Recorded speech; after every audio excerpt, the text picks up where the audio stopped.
अब तू समझ चुका है कि तेरे भय के पीछे तेरी ही शक्ति छुपी है।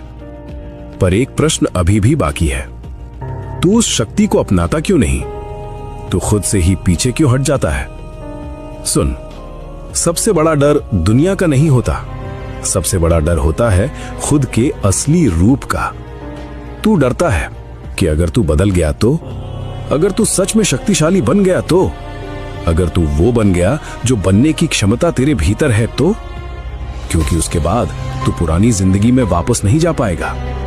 तू अपने ही बनाए हुए छोटे दायरे में सुरक्षित महसूस करता है, जहां दर्द है पर जाना पहचाना है, जहां तकलीफ है पर समझ में आती है। पर जो तेरी असली शक्ति है वो उस दायरे के बाहर है, और उसी अनजाने से तू डर रहा है। सुन ध्यान से, शक्ति का मतलब सिर्फ ताकत नहीं होता।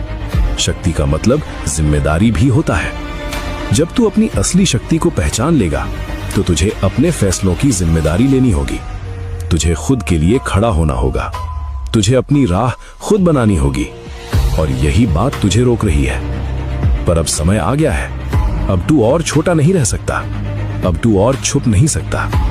तू जितना खुद को रोकेगा उतना ही भीतर से बेचैन होगा, क्योंकि तेरी आत्मा जानती है कि तू इससे कहीं ज्यादा बड़ा है। अब एक बात गांठ बांध ले, तू उस जीवन के लायक है जिससे तू डरता है। तू उस ऊंचाई के लायक है जिसे देखकर तू घबरा जाता है। तू उस शक्ति के लायक है जिसे तू अभी तक स्वीकार नहीं कर पाया।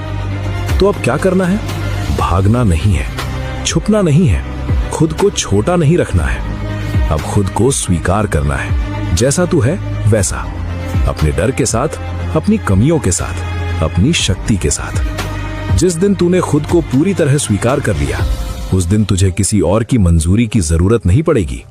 तू खुद ही अपनी पहचान बन जाएगा। याद रख, तू मेरा अंश है, और मेरा अंश कभी अपनी शक्ति से भागता नहीं। वो उसे अपनाता है और उसी से अपनी दुनिया बदल देता है। अब उठ और खुद से भागना बंद कर। अपने असली रूप को स्वीकार कर, क्योंकि वही तेरी सबसे बड़ी मुक्ति है। कल मैं तुझे बताऊंगा अकेलापन कमजोरी नहीं, आत्म जागरण की शुरुआत कैसे होता है।